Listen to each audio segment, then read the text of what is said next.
Vamos orar, convidar então o irmão Gustavo a chegar até aqui à frente para nós orarmos juntos e pedirmos mais uma vez ao Senhor que fale connosco, que nos dirija também através do estudo da sua palavra.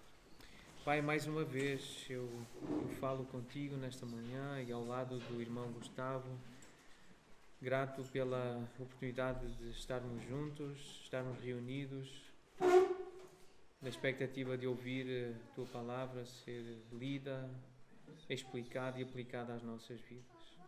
Fala connosco, eu peço, Senhor, em nome de Jesus. Amém. Amém.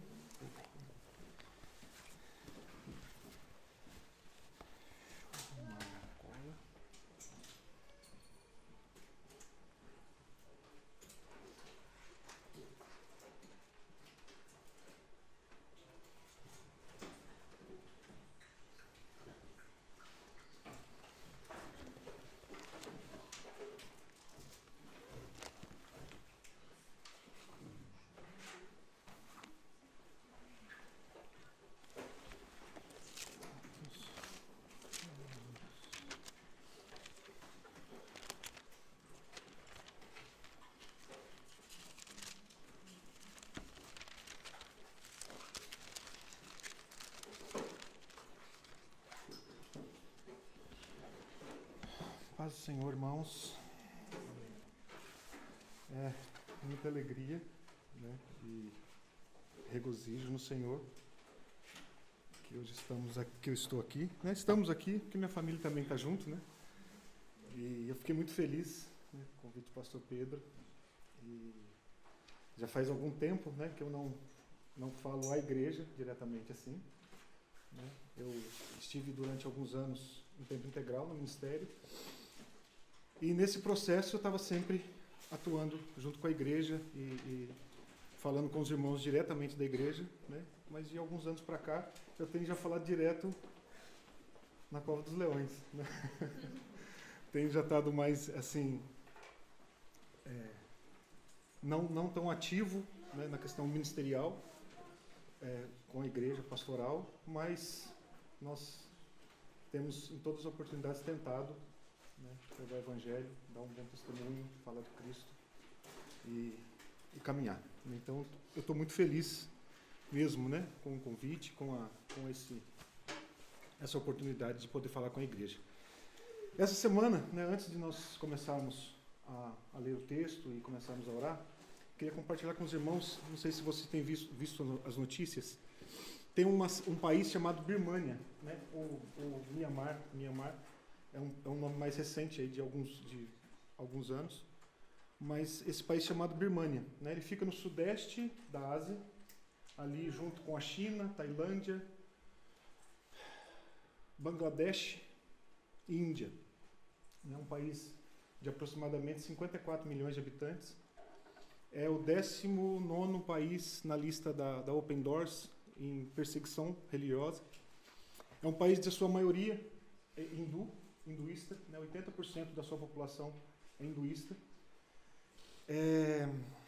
6% em média são os que praticam as crenças locais.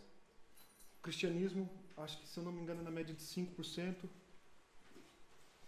que é o protestantismo, na verdade, 5%, depois seguido do islamismo, 4%, e o catolicismo romano, 2%, essa média ali do país, né, junto do hinduísmo e de outras religiões, né? É o budismo, desculpa. O budismo é 80% do país. E eles estão, desde fevereiro, passando por praticamente uma guerra civil, né, onde o país tem sido tomado e as pessoas têm sido extremamente perseguidas ali. E nós temos recebido, né, relatos de irmãos que estão lá, não podem sair de casa, não é pela questão do lockdown, né? É a questão, se saírem de casa, não voltam, né? Todos os relatos que eles têm de pessoas que saíram de casa para buscar comida, para buscar, né, água, para buscar o que for, ninguém voltou, né? E eles têm recebido assim visitas diariamente, né, diuturnamente, do exército, das milícias, né, do país.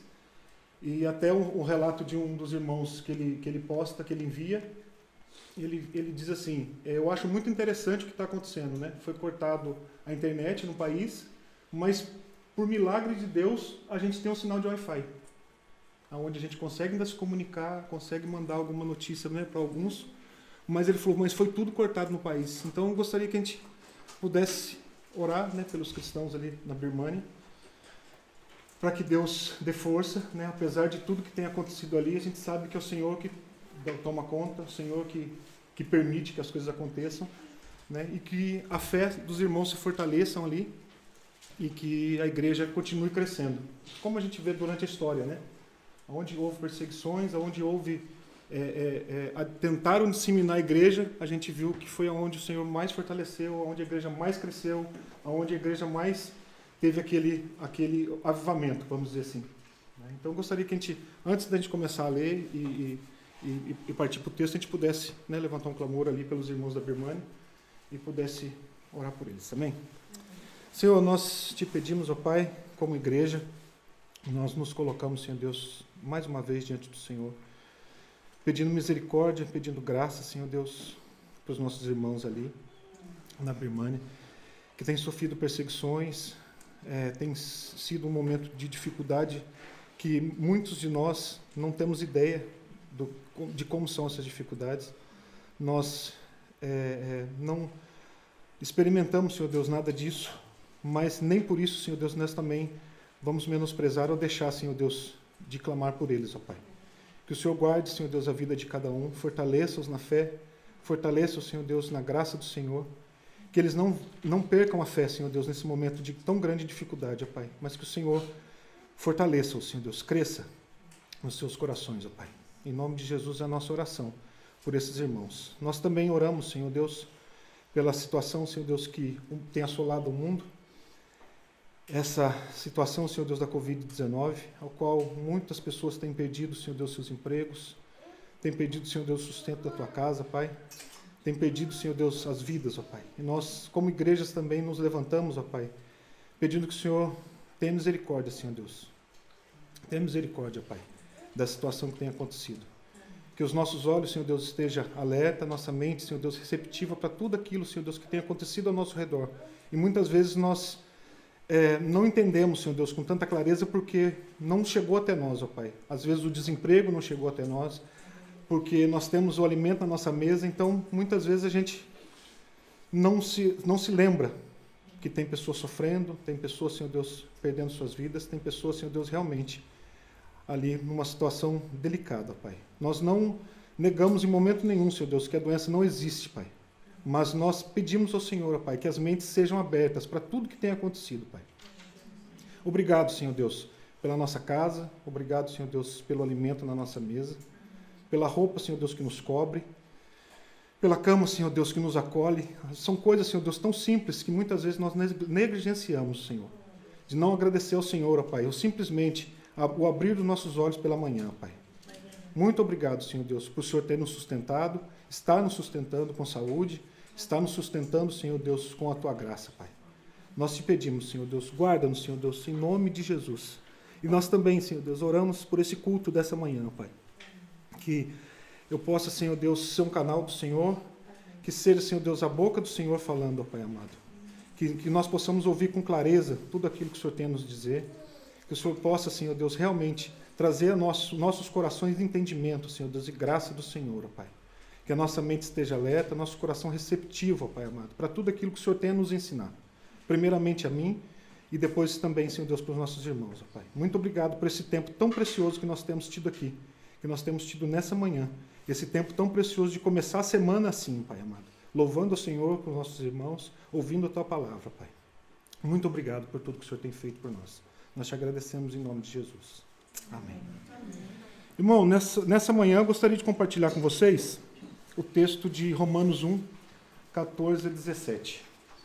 O poder de Deus para a salvação. Esse é o texto que eu gostaria de compartilhar, com vocês. Graças a Deus pela vida do pastor Pedro, eu fiz alguns slides em casa, pastor, mas eu ainda estou apanhando um pouco Até eu falei com a Milene, a Milene, a gente tinha falado lá, eu falei, vou fazer alguns slides, colocar os versículos, igual o pastor Pedro faz, Mas, gente, não é brincadeira aquilo não, E eu fazia, eu pagava, e eu fazia, esqueci de colocar referência, colocava referência, esqueci de pôr o texto, colocava acentuação em um, não fazia no outro, aí por fim eu fiz algumas coisas lá, mas glória a Deus, É isso daí, O importante é que a palavra do Senhor entre no nosso coração e eu vou aprendendo, e uma hora eu vou ficar bom nisso. Então eu gostaria de ler com os irmãos o texto, Romanos 1, 14, 17, diz assim: Pois sou devedor tanto a gregos quanto a bárbaros, tanto a sábios como a ignorantes. Por isso, quanto está em mim, estou pronto a anunciar o evangelho também a vós outros em Roma. Pois não me envergonho do evangelho, porque é o poder de Deus para a salvação de todo aquele que crê, primeiro do judeu e também do grego, visto que a justiça de Deus se revela no evangelho, de fé em fé, como está escrito: o justo viverá por fé. Glória a Deus. Senhor, muito obrigado pela tua palavra. Muito obrigado, Senhor Deus, por esse texto que nós oramos, que nós lemos, e que o Senhor possa nos trazer, Senhor Deus, a tua graça sobre essa passagem em nome de Jesus. Irmãos, então, o contexto que estava acontecendo ali em Roma, naquela época, era 57 depois de Cristo. Roma era gigantesca, um país, uma cidade de aproximadamente 1 milhão de pessoas, onde se reuniam ali nos seus conjuntos habitacionais, gigantes, elegantes. A maioria do pessoal que morava ali, eles trabalhavam para o imperador, naquele complexo imenso que os imperadores controlavam a cidade. E os templos, naquela região, na situação de Roma ali, tinha alguns templos que eram dedicados a deuses tradicionais e outros a homens que eram deificados. Um deles ali era Júlio César. E na época, o imperador de época era Nero, ali com seus 20 anos de idade. Ele tinha assumido o trono de imperador aos 17, porque a sua mãe tinha assassinado o imperador Cláudio, que era o seu marido. Então, mais ou menos, um pouco da situação ali era essa. Então, Paulo escreve aos cristãos de Roma para informar que ele estava se pondo a caminho, e isso foi muito antes de Deus ter dito a ele que ele seria uma testemunha em Roma. Ali a gente pode ver em Atos 23:11, Deus falando que Paulo iria para Roma. E aí Paulo, ele como não tem a certeza se ele vai sair vivo de Jerusalém ou não, ele acaba escrevendo a carta aos romanos, para que, como era uma potência assim, muito importante de época, então antes que ele fosse assassinado, ele já deixa a carta escrita. E ele apresenta a mensagem do evangelho aos crentes em Roma e explica como o evangelho corrige as divisões entre judeus e gentios. Então, Paulo escreve a carta, ele está ali na cidade de Éfeso, no final da sua terceira viagem missionária. Ele não tinha mais campo na região para pregar o evangelho, pelo menos ele, não que não tinha, mas pelo menos ele não se lembrava, ele olhava todo o redor da bacia do Mediterrâneo, e ele não se lembrava de nenhum outro lugar que ele pudesse pregar o evangelho ali, porque ele já tinha estado ali entre 15 a 18 anos, conforme algumas estimativas dizem. Então, agora ele coloca os seus olhos na Espanha, mas antes de ir para a Espanha, ele pretende passar em Roma. Por quê? Porque a igreja de Roma era uma igreja forte, uma igreja bem localizada, uma igreja estratégica e uma igreja que tinha condições de apoiar o Paulo no seu projeto missionário. Então, ele sai de Éfeso, o plano dele era sair de Éfeso, ir para Jerusalém, para levar algumas ofertas das igrejas que ele tinha coletado, né, para os crentes da Judéia, né, as igrejas que ele tinha implantado. Então a ideia dele era essa, né? Eu saio de Éfeso, passo em Jerusalém, depois dali eu passo Cesareia e subo para Roma, com os planos de ir para a Espanha. Então essa era a condição de Paulo. Mas vendo essa condição de Paulo, eu queria ler também com vocês o verso 13, que eu acredito que ele também se encaixa dentro desse propósito, né, nosso. Romanos 1, o verso 13 também. Porque não quero, irmãos, que ignores que muitas vezes que me propus ir ter convosco, no que tenho sido até agora impedido, para conseguir igualmente entre vós algum fruto, como também entre os outros gentios. Então o verso 13, né, eu quis ler ele depois, para a gente fazer um paralelo com o que a gente vive também, né? Aqui no verso 13 ele revela que várias vezes ele já tinha tentado ir para Roma. Ele já tinha feito vários planos de ir para Roma, mas ele estava sendo impedido de ir para Roma. E é muito interessante essa situação de Paulo, né, que ele fala, né? Se Paulo, que era Paulo, fazia planos e não dava certo, quanto mais a gente. Né? Às vezes a gente faz muitos planos, às vezes não, na maioria das vezes a gente faz muito plano. Né? Senhor, eu gostaria de ir para cá, eu gostaria de ir para lá. Né? Eu vejo assim nessa questão, principalmente na questão do contexto missionário, né? Quando a gente entende assim claramente que Deus nos direcionou para alguma outra nação ou para algum outro lugar. Né? A gente faz muito planos. Meu Deus amado. Ai, Senhor. Não é? Ainda bem que eu tenho só 1,84 m. Se eu tivesse 2 metros, era mais 2 metros de planos. Né? É assim o tempo todo. Né? Faz planos, ora. Deus, eu quero fazer isso. Deus, eu tenho a intenção de fazer aquilo. Né? Eu sinto que o Senhor está me chamando para fazer aquilo. Quem nunca? Né? Senhor, eu sinto que o Senhor está me chamando, está me direcionando para aquele país, está me direcionando para aquele lugar, está me direcionando para aquela nação. E os planos, muitas das vezes, são frustrados. Na maioria das vezes, são frustrados. Assim como os planos de Paulo. Né? Ele fez os planos, né? Como Paulo planejou, e não deu certo. Esse plano de Paulo também não vai dar certo, né? De querer ir para a Espanha. Né? Conforme outros planos que Paulo já tinha feito, não deram certo. O plano de ir para a Espanha também não dá certo. Por quê? Porque ele vai chegar em Jerusalém, e chegando em Jerusalém, ele pegaria um navio para Roma. E o que vai acontecer? Ele vai chegar em Jerusalém, ele vai ser preso, vai para Cesareia, onde ele fica por 2 anos, e depois ele vai para Roma. Mas ele vai para Roma como prisioneiro. O plano foi concluído. Ele chegou em Roma. Mas não chegou do jeito que ele pensava que ia ser. Ele não chegou do jeito que ele queria que chegasse. Então, nada foi do jeito que ele pensou. Né? Ele estava ali animado, fazendo planos, e mais uma vez os planos são frustrados. Mas isso, gente, meus irmãos, isso é muito bom. Isso é muito bom. Porque nos mostra em Provérbios 16:1 e em Provérbios 14:12 o quê? O coração do homem faz planos, mas a resposta certa vem dos lábios do Senhor. Provérbios 14:12. Há caminhos que o homem parece direito, mas ao cabo dá em caminhos de morte. Isso é muito bom, quando nós fazemos planos, nós criamos expectativas, e muitas das expectativas não dão certo. Por quê? Porque nós vemos também nisso um cuidado de Deus para nossas vidas. Porque a gente sabe que a gente faz, né? O homem, a gente não entende direito o caminho, a gente não entende direito por onde a gente deve ir, por onde a gente tem que viver, o tempo que a gente tem que viver.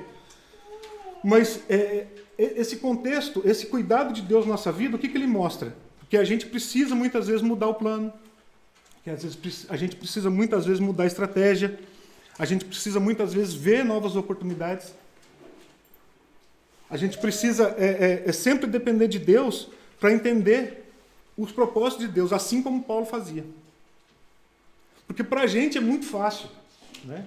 A gente é muito assim, não, Senhor, é isso que eu pretendo fazer, é isso que eu quero fazer e vai dar certo.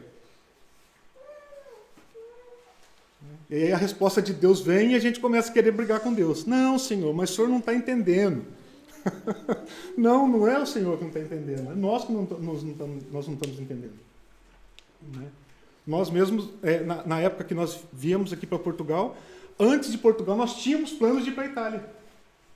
Né? Já tinha até em 2013 uma igreja começado, um trabalho de implantação de igreja na Itália, a igreja começou a crescer, e a gente, como um bom ser humano, nós olhamos para aquele cenário e falamos assim, nossa, que legal, é a Itália. Né? E bora tirar visto, e vamos correr, e vamos arrumar documento, e vamos fazer isso, e vamos fazer aquilo, e de repente tudo foi mudando. E o coração? Senhor, o Senhor sabe, Pai, que eu quero servir o Senhor na Itália. Mas não era o tempo. Né? Aí desmonta. E, agora eu vou largar tudo, eu não quero saber de mais nada. Mas a gente já não tem mais nada. Nós cristãos que servimos ao Senhor, que buscamos estar orientados no Senhor, nós já entregamos a nossa vida a Deus. Como que a gente vai abandonar tudo se a gente não tem mais nada? É interessante isso, né? Agora, Senhor, eu vou deixar tudo, vou abandonar tudo. Vou abandonar o quê se você não tem mais nada? Nós entregamos a nossa vida ao Senhor, nós queremos viver os planos do Senhor, e muitas vezes quando nós nos frustramos com os planos que nós, às vezes, planejamos para o Senhor, nós queremos abandonar tudo. Vamos no verso 14?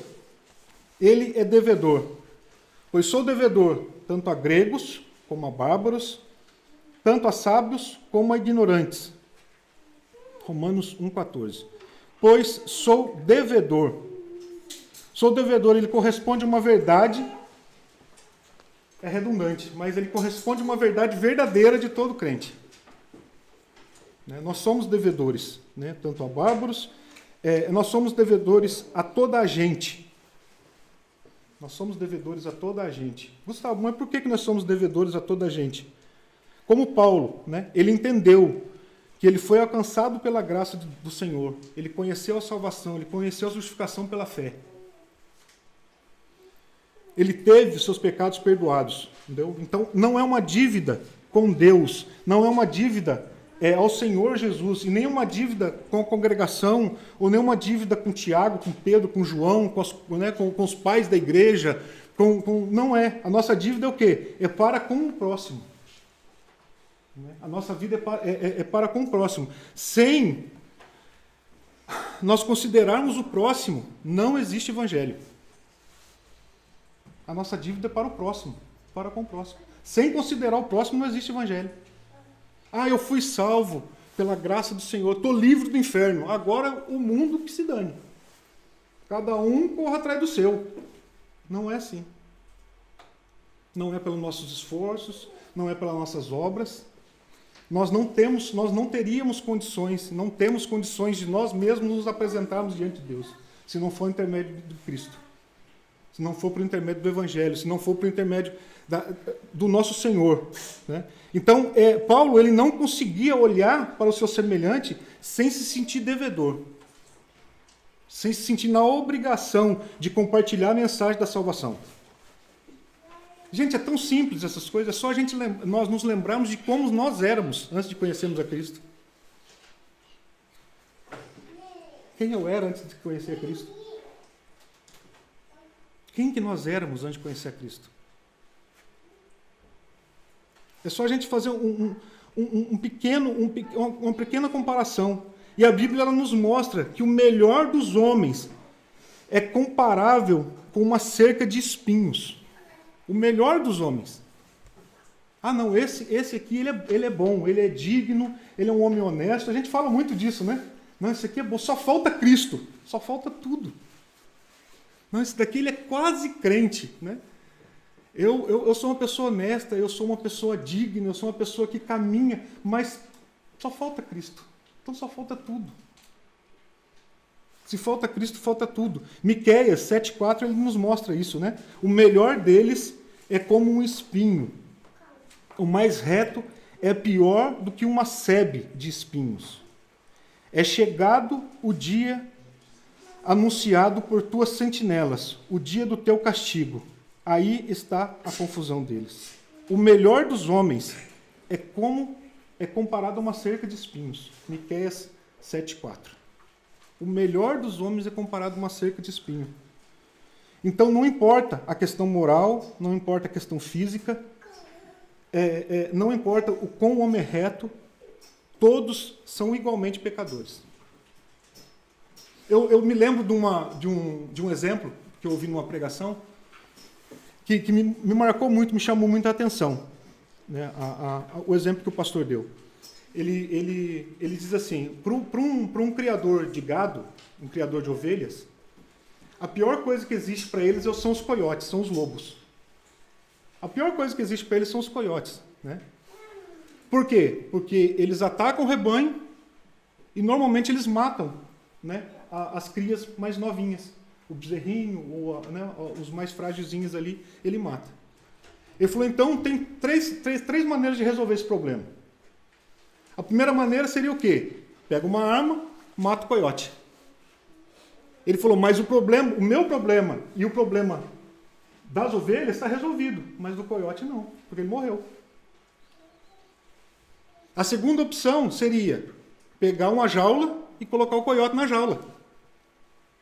Ele falou, resolve o problema das ovelhas, do rebanho, resolve o problema do pastor, mas ainda não resolve o problema do coiote, porque ele continua sendo coiote dentro da jaula.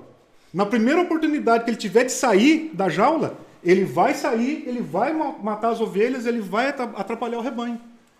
Ele fala, é assim quando a pessoa ela é religiosa, está dentro da igreja e ainda não conheceu Cristo. Ela está numa jaula, mas na primeira oportunidade que tiver, ela vai pecar. Por quê? Porque nós somos quem nós somos quando nós estamos sozinhos, não na frente da congregação. Ele fala, e qual que é a terceira opção? É que o coiote se transforma numa ovelha. Tem jeito disso? Tem, é só um milagre.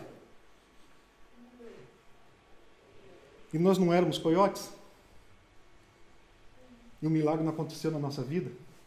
E nós nos transformamos em coiote, nós nos transformamos em ovelhas? Sem Cristo não existe evangelho. Sem pessoas, o evangelho não tem sentido. Se nós não entendemos que nós somos devedores por causa do outro, por causa das outras pessoas que vivem ao nosso redor e não conhecem a Cristo ainda, nada do que nós vivemos faz sentido.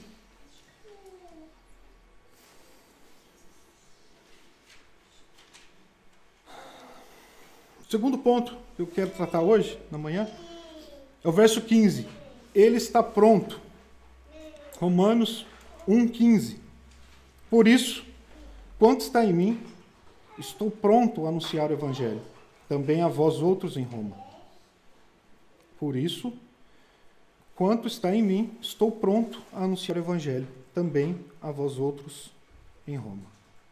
E aí ele conclui o que ele havia dito anteriormente sobre o desejo e de como ele sabia que ele era devedor. Né? Paulo, ele nessa questão dele falar que ele está pronto, ele é disposto, é claro, a questão da vontade, né, de Deus na vida dele, a submissão, mas a questão dele dizer, eu estou pronto, eu estou disposto, até onde Deus me mandar eu vou. Esse é o retrato do verdadeiro cristão. Até onde Deus me mandar eu vou.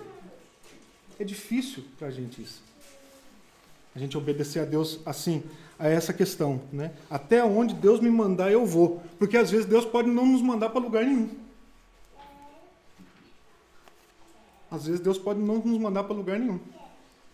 Eu quero compartilhar com vocês uma situação que aconteceu, né? Assim, é hipotética, né? Imagina, né? Você decide, você entende o Evangelho, você entende a questão da salvação, o seu dever do Evangelho, né, para com Cristo, para com o próximo, e você fala assim, Senhor, eu estou pronto, estou disposto. Eu vou pregar, agora eu vou sair, vou pregar o Evangelho, e vou pregar o Evangelho. É isso que eu vou fazer. E aí você fica aí praticamente uma semana, um mês, né? Vamos colocar praticamente uma semana fora de casa, pregando, né? Dormindo em lugares complicados, né, comendo o que tem para comer, né, você vai se sentindo ali diferente. Né? Senhor, eu estou fazendo a obra, né? Estou pregando o Evangelho nas nações, eu tô vivendo aquilo que o Senhor tem para mim, realmente. Né? Minha família está em casa, eu estou aqui, né, nesse lugar complicado, mas, Senhor, estou firme, estou forte. E depois aí de uma semana, 15 dias, né, um mês, quem sabe, você volta para casa. E aí você espera, né? Nossa, eu sofri tanto naquele caminho, né? Comi qualquer comida, dormi em qualquer lugar, mas preguei o Evangelho, fiz aquilo que Deus tinha proposto a que eu fizesse. E aí você chega, você vai vindo no caminho, você vai pensando assim, nossa, quando eu chegar em casa, minha esposa vai abrir a porta, né? Vai falar, ai amor, que bom que você chegou. Nós estávamos esperando você em casa, né? Que saudade que nós estávamos de você. Né? A comida está pronta na mesa. Aí você pensa, nossa, eu vou chegar, vou tomar um banho, vou sentar, vou comer com a minha família. Agora eu estou com a minha família, estou bem. Né? E vou descansar um pouco, dignamente. Mas quando você chega em casa, a situação é diferente. Quando você chega em casa, você aperta a campainha, a esposa abre a porta, vem a sua esposa com o cabelo todo pro alto, com a criança no colo, outra criança agarrada na perna e fala assim, que bom que você chegou. Toma os seus filhos aqui, vai cuidar deles. Meus irmãos, eu não posso nem mencionar para vocês o que passa na cabeça da gente nessa hora. Mas aqui, nessa questão, nessa situação, eu posso ver o quê? Eu tenho que estar pronto. Se eu não puder mostrar o Evangelho para minha esposa, para a pessoa que está dentro de casa, se eu não puder ser o marido de Efésios 5, eu não posso querer ser Paulo na rua.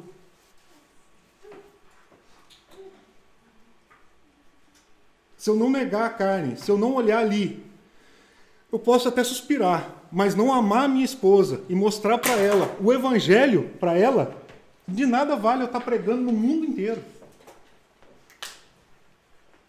Se eu não puder pregar o Evangelho dentro da minha casa, mostrando para os meus, para a minha família, a luz de Cristo dentro da minha casa, que são as pessoas mais próximas, as pessoas que me conhecem, de nada vale estar aqui.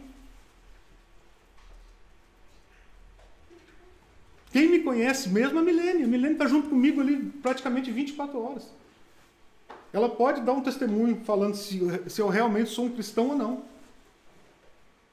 Para fora, nada passa muitas vezes de hipocrisia. Porque dentro de casa a gente perde a linha, dentro de casa a gente fica nervoso, dentro de casa a gente peca, dentro de casa... E muitas vezes fora de casa, a gente é hipócrita.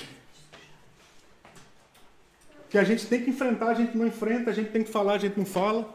Mas as pessoas que nós amamos, as pessoas que estão junto conosco, a gente não consegue. A gente não consegue seguir o exemplo de Efésios 5. Amar a sua esposa a ponto de dar sua vida por ela, como Cristo amou a igreja, para que ela seja apresentada imaculada, sem ruga, sem mancha. Meu irmão, isso aí não é brincadeira, não. Isso não é fácil. Você está cansado, ou você está com um dia cheio, e aí você chega todo animado, pensando uma coisa e acontece outra. É ali a hora de estar pronto, de testemunhar o Evangelho. E muitas vezes a gente ouve assim, Gustavo, mas você não sabe, né? Às vezes eu não tenho oportunidade de pregar o Evangelho. Agora a minha pergunta é o contrário. Você não tem oportunidade ou você não quer pregar o Evangelho? Você não tem oportunidade ou você não quer? Porque, primeiramente, a gente tem que ser honesto, nós temos que ser honestos com nós mesmos. Né? Realmente, você quer a oportunidade de compartilhar o Evangelho? Nós vamos conseguir. E eu posso te mostrar como. É uma maneira muito simples. É uma maneira muito simples. Vamos fazer um paralelo aqui em Romanos? Abre comigo sua Bíblia em Colossenses 4:2.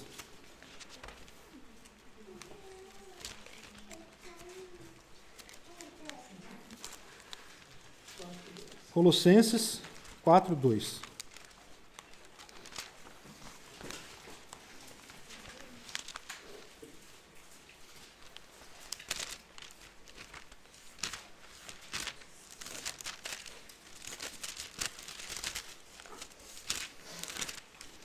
Colossenses 4:2.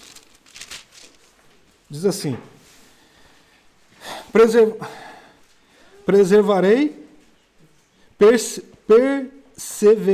perseverai na oração, vigiando com ações de graça. Perseverai na oração, vigiando com ações de graça. Você tem feito isso? Você já orou isso?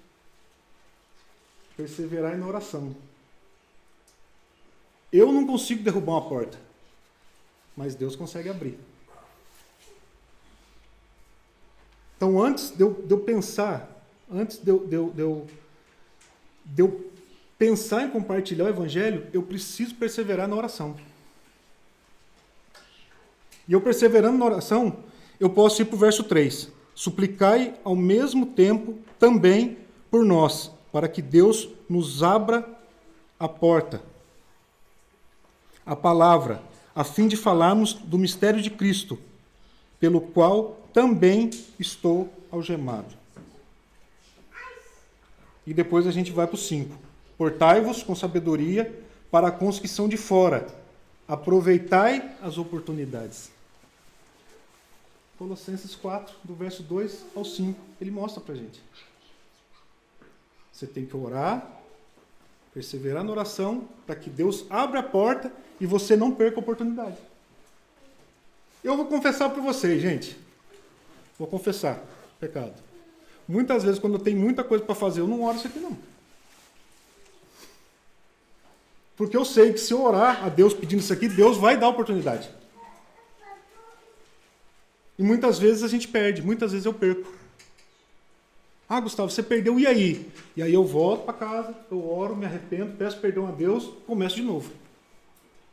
Perseverar na oração, para que Deus abra a porta e você não perca a oportunidade. Esse é o caminho.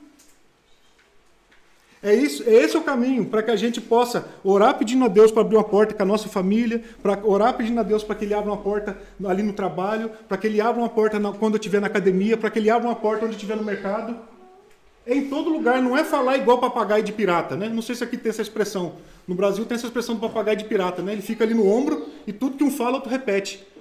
Né? E outras expressões que tem no Brasil, né? Quem fala demais dá bom dia para cavalo.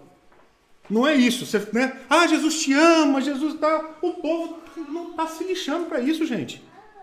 Ninguém está se importando mais com isso. O mundo odeia Cristo. Quando nós falamos Jesus te ama, para eles é a mesma coisa que você está falando bom dia. Nós precisamos perseverar na oração para que Deus abra a porta e a gente aproveite as oportunidades.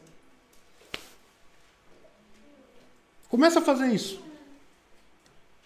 Começa a fazer isso. Você vai perceber que o compartilhamento do Evangelho é diferente. Por quê? Porque a porta já está aberta. A terra já está aberta. É só a semente ser derramada dentro.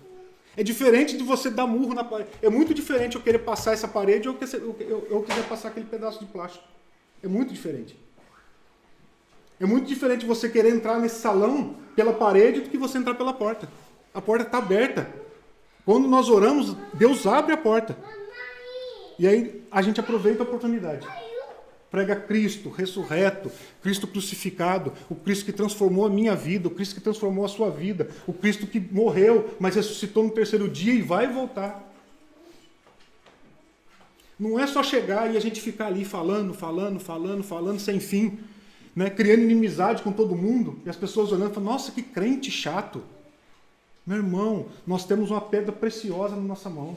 Nós não podemos jogar os porcos.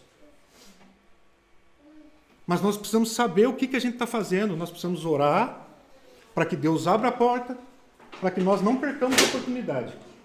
Mas e se eu perder a oportunidade? Você se arrepende, pede perdão a Deus, você ora, Deus abre a porta e você tem uma nova oportunidade. Mas e se eu errar? Você se arrepende, esse é o ciclo. Você se arrepende, você ora a Deus, Deus abre a porta, você tem a oportunidade. É assim.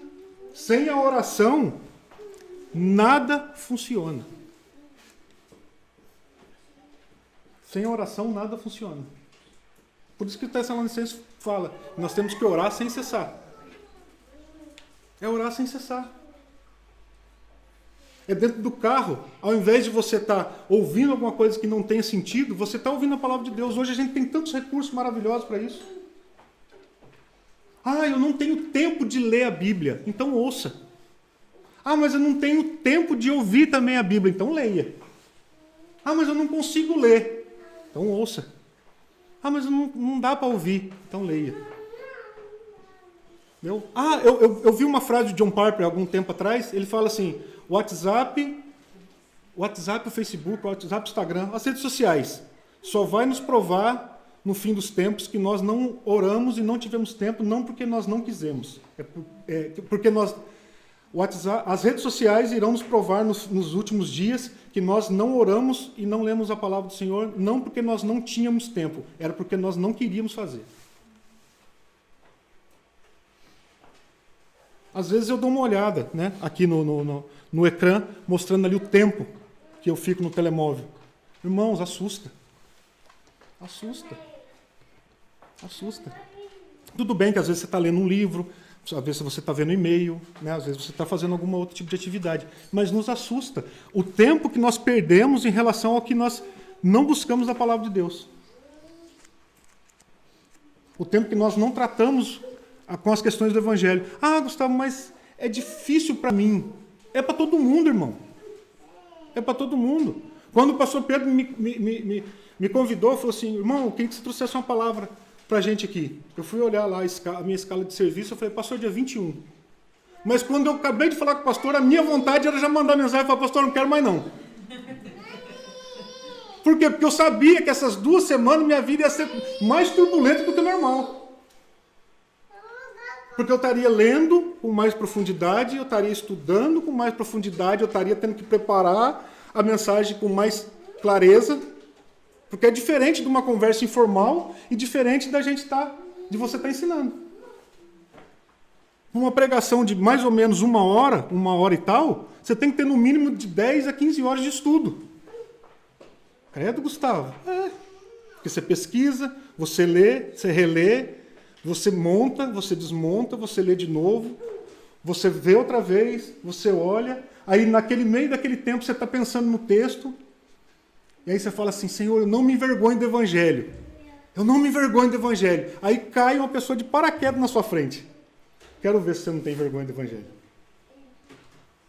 Aí você olha e fala, mas agora não dá para continuar essa conversa. Aí você sai todo chateado. Puxa vida, perdi a oportunidade. No mesmo instante que o pastor me convidou, eu já queria mandar uma mensagem para ele desconvidando. Nós somos assim. Nós queremos fugir o tempo todo. A carne não gosta de orar. Gente, irmão Gustavo, eu gosto de orar. Ô, irmão, então me ensina, porque é difícil. É difícil, não é brincadeira não. É difícil. Eu gosto muito de ler a Bíblia. Meu irmão, é difícil. Não estou falando que é difícil a pessoa ler, não. Estou falando que é difícil para a gente parar para ler. É difícil. A nossa carne, ela quer se mover para outro lado. Você começa a ler um texto, esposa, sede submissa ao marido, como convém. Quando você pensa, você já está pensando no que vai passar não sei aonde, na mensagem que chegou no telemóvel, se você deixou o carro fechado. A carne, ela milita contra o espírito o tempo todo. E para pregar o Evangelho, se nós não estivermos orando, pedindo para Deus abrir a porta e aproveitando as oportunidades, meu irmão, a nossa vida vai passar. É o que eu falo com meus filhos. Ontem eu tinha 10 anos de idade. Ontem eu tinha 10 anos de idade. Ontem eu sonhava em me casar. Já fazem 20 anos. Ontem eu pensava em fazer algo. Ontem eu morava no Brasil. Ontem o meu pai me levava no parque para jogar futebol. Ontem o tempo passa assim, ó. Quando a gente menos vê, quando a gente menos espera, tudo já caiu diante dos nossos olhos. Gustavo, então todas as pessoas que eu ver agora, eu tenho que falar de Jesus. Meu irmão, ora, Deus vai abrir a porta e não perde a oportunidade. é interessante você ver as pessoas vêm falar com você. Vocês já repararam isso daí já? A pessoa vem, ela começa a falar com você e dentro de você tem algo assim, agora dá. É o Espírito Santo que está te empurrando e aí você segura a boca, não vou. Não vou porque muitas vezes você tem outras coisas mais importantes para fazer e você sabe se começar o assunto ali, você vai ter que ir até o final. Ah, Gustavo, mas a gente fala de Jesus, a pessoa olha para a gente e fala assim, com desprezo. Meu irmão, nós já estamos mortos.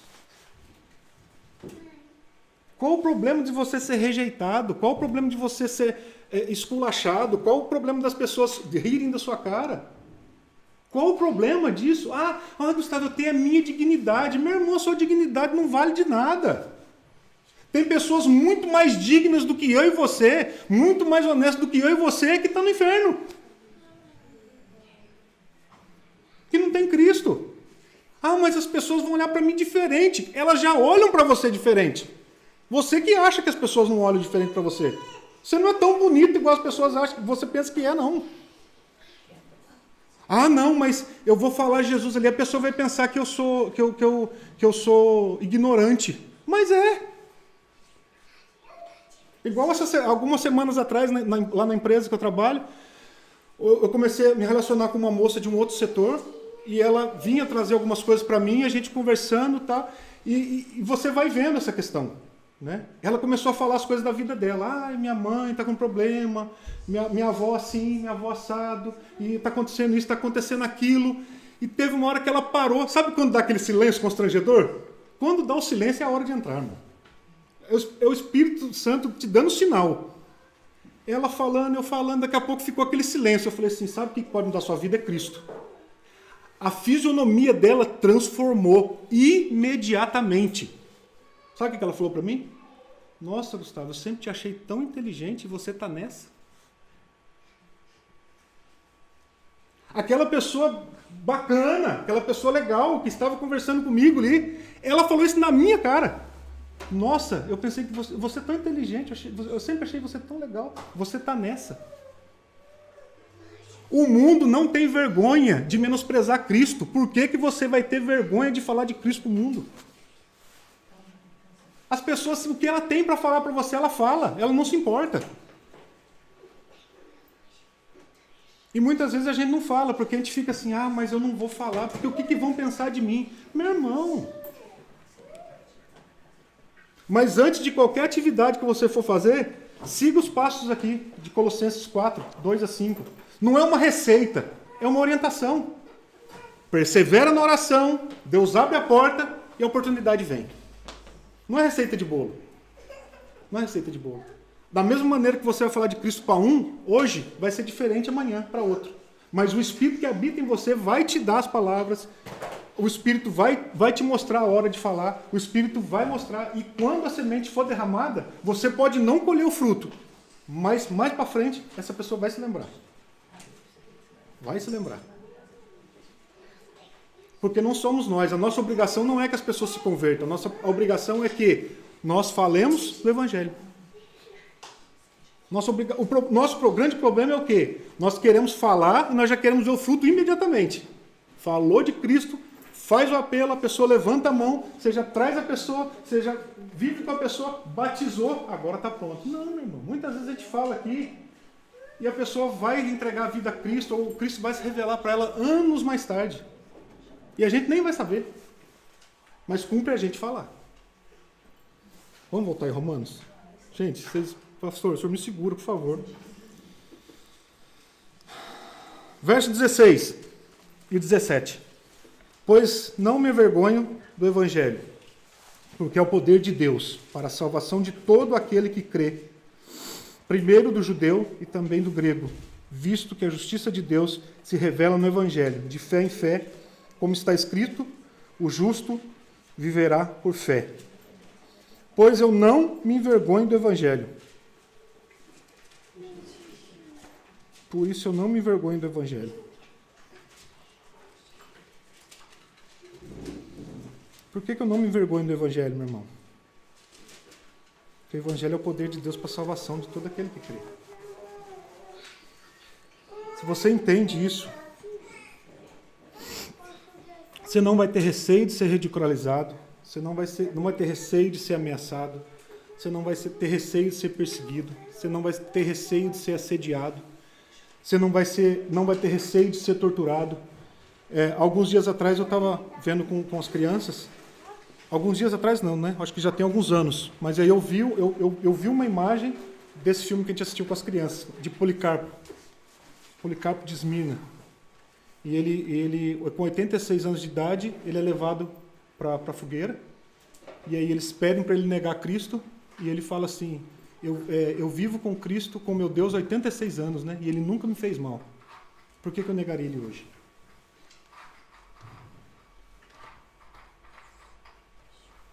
Então eu não me envergonho do Evangelho. Eu não me envergonho dessa mensagem. Pode ser que alguém tenha vergonha, né, de falar do Evangelho. Pode ser que alguém tenha. Né? Mas não há outro caminho. Paulo ele tem convicção que não há outro caminho. Não há outro Evangelho. O Evangelho, ele é o poder de Deus. Ele é o poder de Deus. Ele é a mensagem que salva o judeu, por mais duro que o seu coração seja, é a mensagem mais poderosa para converter, para transformar, para mudar, para justificar, para santificar, para reconciliar. Esse é o caminho de Deus. Não tem outro. Não tem outro. Você sabe por que as pessoas odeiam tanto o cristianismo, e odeiam tanto a Cristo, e odeiam tanto o cristão?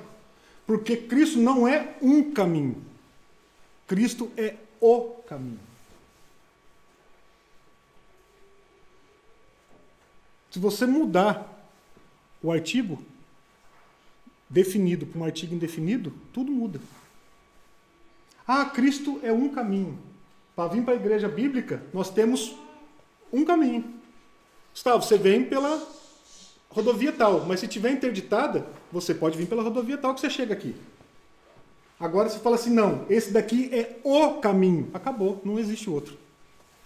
Ou você chega por aquele caminho, ou você não chega. Cristo, ele é o caminho, ele não é um caminho. Se eu mudar o artigo do definido para um artigo indefinido, muda toda a mensagem. É convite para pregar todo dia, é gente bajulando todo dia. Agora, quando você fala, não, Cristo ele é o caminho, meu irmão, isso aí restringe a sua vida em 99%. Não, esse cara é maluco. O cara está falando que Cristo é o caminho. É o caminho, não tem outro. Não, mas aí você já está sendo preconceituoso. Não.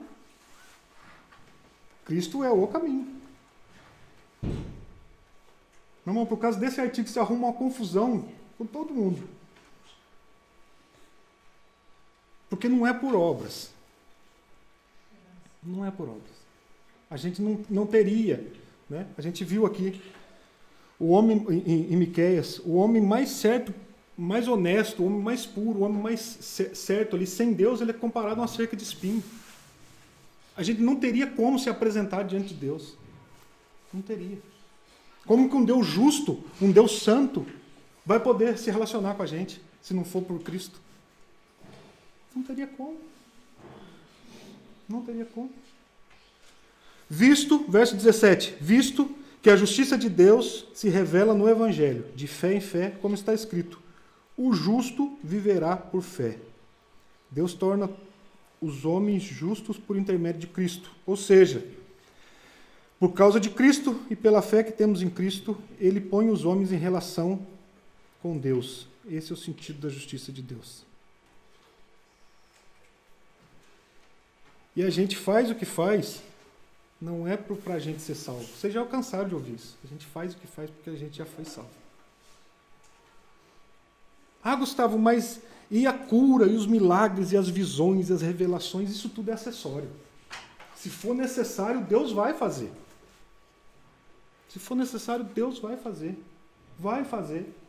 A pessoa precisa ser curada. Se for para a honra e glória de Deus, vai ser curada e acabou. Mas isso daí não é a essência do Evangelho. Vem para cá, porque aqui a igreja cura, aqui faz milagre, aqui nós temos visões, aqui temos revelações. Meu irmão, que a gente precisa de Cristo. É Cristo.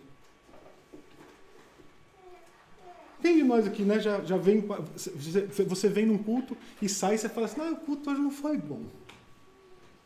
O culto hoje, o pastor, né, estava estranho.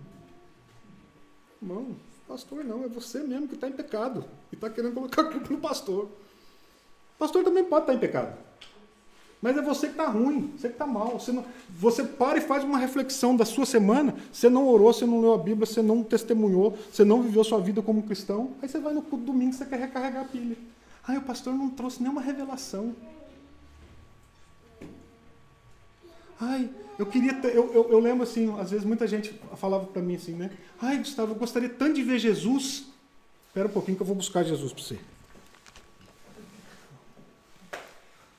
Credo! Mas é. A Bíblia ela fala de questões de moralidade, de questão de vida, de prosperidade, de vida em família, de vida em tudo, mas tudo aqui, o que se fala é de Jesus. A Arca de Noé não é para salvar só os bichos. A Arca de Noé é mostrando Cristo. E quando nós estamos dentro de Cristo, Deus vem e fecha a porta. E estando em Cristo, nós estamos livres da ira de Deus. Moisés estava com a mão para cima, e quando a mão dele abaixava, Josué apanhava. Quando Moisés levantava a mão, o povo prosperava. É mostrando o quê? Que agora Cristo é o nosso intercessor que não se cansa. Nada além disso. Mostrando que hoje nós temos Cristo, intercessor que não se cansa. Hoje nós temos condições, por Cristo, nós temos condições de nos relacionarmos com Deus. E nós não podemos deixar essa situação se inverter. Eu sei que aqui é uma igreja, com a graça de Deus, uma igreja firme na palavra. Mas nós temos que ter muito cuidado pelas coisas que a gente ouve e que a gente vê por fora. Toma cuidado com o que você vê na internet, toma cuidado com o que você assiste, com o que você ouve. Porque tem muito pregador, tem muita gente pregando, tem muita gente falando. A internet é algo muito bom, mas ao mesmo tempo é algo muito nocivo. Por quê? Porque tem muita gente falando muita coisa.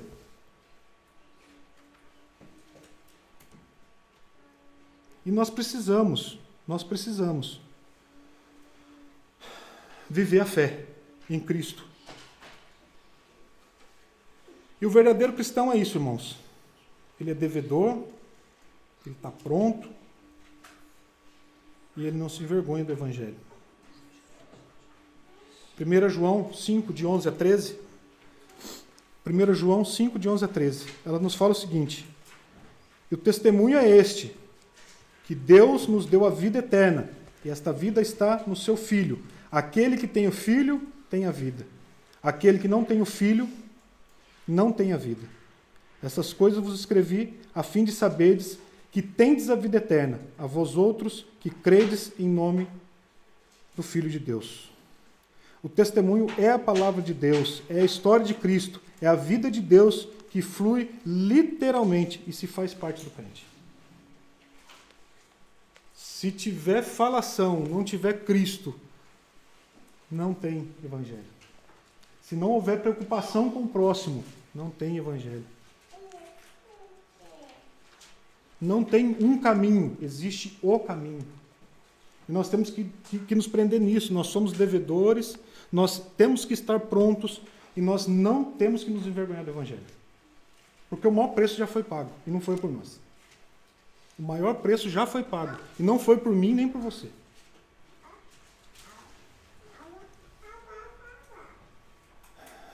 E para concluir, eu acredito que tudo isso se resume ali em Romanos 12, de 1 a 2.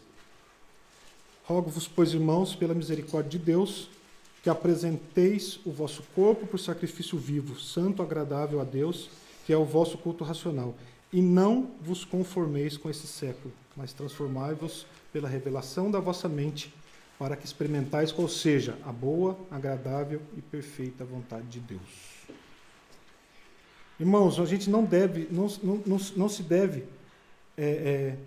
nos devemos nos ajustar demais com a cultura, a ponto de a gente não poder pensar. A gente ouve muito disso aí, né? Ah, mas a minha cultura é assim. Sim, eu sei. Se eu fosse fazer tudo que a cultura do Brasil me ensina a fazer, a gente não conviveria 15 minutos. A gente consegue se relacionar, a gente consegue estar junto, a gente consegue compartilhar. Por quê? Porque nós temos a mesma cultura, a cultura do céu. A cultura do Evangelho, a cultura do reino, a cultura de Cristo. E é isso que tem que predominar na nossa vida. A partir da hora que a gente começa a questionar as questões de cultura, ah, mas eu não faço assim porque minha cultura não é assim. Ah, mas eu não faço assim porque não é assim. Então, em vez de concentrar a atenção em Deus, você está concentrando as coisas para fora. E quando o Evangelho entra, ele não muda você de fora para dentro, ele muda você de dentro para fora.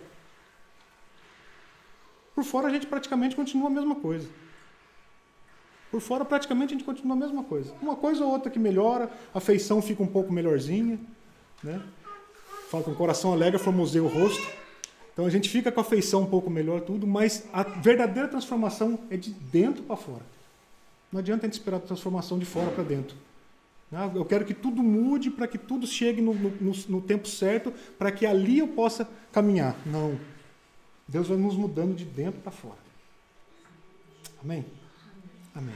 Vamos orar? Senhor, muito obrigado, Pai, por esse tempo tão precioso. Muito obrigado, Senhor, por o Senhor me ensinar mais uma vez, ó Pai. Agradeço, Senhor, por tudo que o Senhor tem feito por nós, ó Pai. Nos ajuda a caminhar, Senhor Deus, nos teus propósitos, ó Pai. Ajuda, Senhor Deus, a entendermos, ó Pai, o quão devedores nós somos. Ajuda, Senhor Deus, a estarmos prontos e a principalmente, Senhor Deus, não nos envergonharmos do Evangelho, Pai. Senhor, nos ajuda a não termos conformidades com esse mundo, Pai. Nos ajuda, Senhor Deus, a caminharmos nos propósitos do Senhor. Caminharmos, Senhor Deus, dentro, Senhor Deus, da vontade do Senhor, ó Pai. O Senhor, mais do que nós, Pai, sabe? Tanto de vontade que nós temos. O tanto, Senhor Deus, de expectativa que nós temos, ó Pai. Mas nós precisamos, Senhor Deus, ter a nossa esperança em Cristo, Pai. Nós precisamos, Senhor Deus, dia após dia, entender, Senhor Deus, que sem o Senhor nós não podemos viver, Senhor Deus. Sem o Senhor, Senhor, nós não podemos caminhar, nós não podemos, Senhor, falar da Tua palavra, nós não podemos amar, nós não podemos enfrentar o dia, nós não podemos enfrentar situações, ó Pai.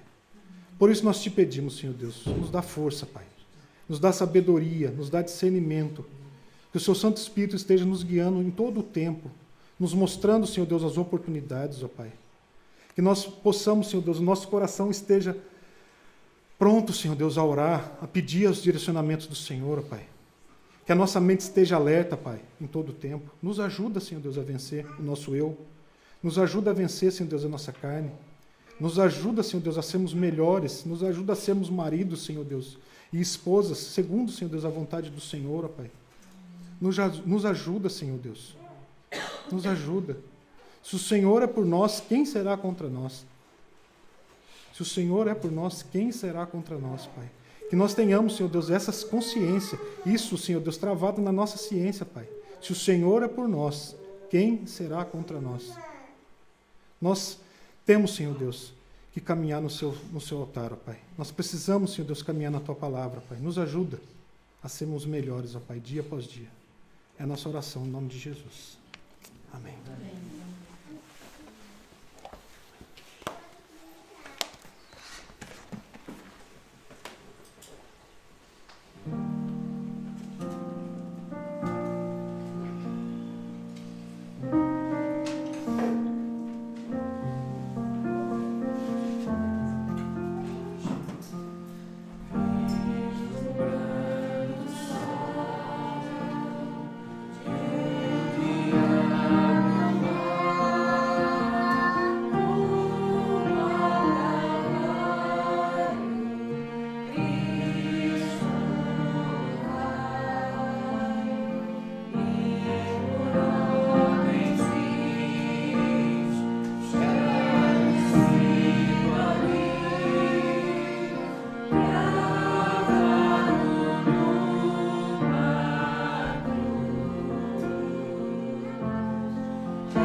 Aleluia.